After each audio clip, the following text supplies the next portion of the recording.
365 हर खबर पहली नजर। आज हमारे साथ सामाजिक कार्यकर्ता ललन पांडे जी हैं। आज इनसे जानते हैं कोरोना वायरस पे क्या कह। पांडे जी, हमारे चैनल में आपका बहुत बहुत स्वागत है।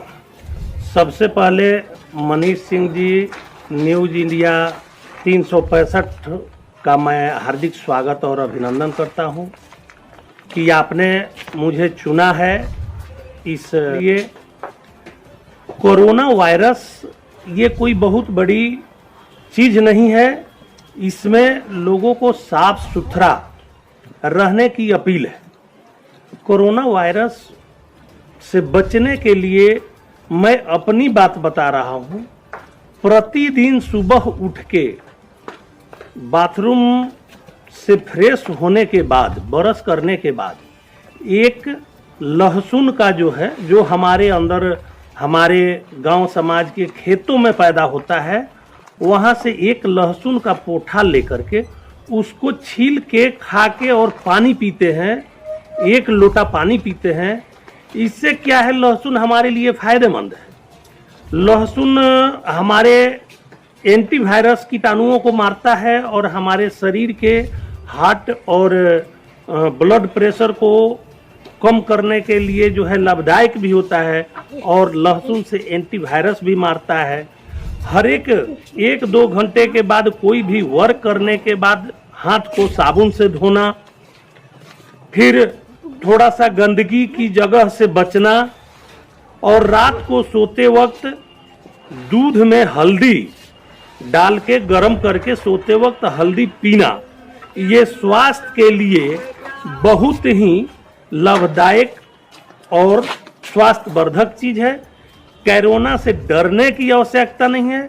सिर्फ साफ सफाई से रहने की जरूरत है और लोगों से थोड़ी दूरी बना के ही बात करें और लोगों से हाथ नहीं मिला करके हम लोगों को नमस्ते करके अभिवादन करें। ये सब सावधानी अगर हम बरतते हैं तो कोरोना वायरस से हम लोग जो है बीच बचाव कर सकते हैं। बाकी सरकार भी इस पर जो भी अपना एडवाइजरी देना है, सरकार भी दे रहा है। और आम जनता से भी मेरा यही अपील है कि अपने घर के उत्पादित लहसुन का यूज करें, खाना में प्याज का यूज करें, रात को दूध में हल्दी का यूज करें सोते वक्त। यही सब करना है। इससे ज़्यादा कुछ चिंतित होने की आवश्यकता नहीं है और कोरोना को लेके समाज में गलत अफवाह फैलाने की ज़रूरत नहीं है। मेरा यही अपना ओपिनियन है, अपना अपील है। मैं भारतवासियों से यह अपील करना चाहता हूं कि कोरोना वायरस को लेके सरकार अपनी जो भी एडवाइजरी और जो भी संयमित कार्य है सरकार कर रहा है।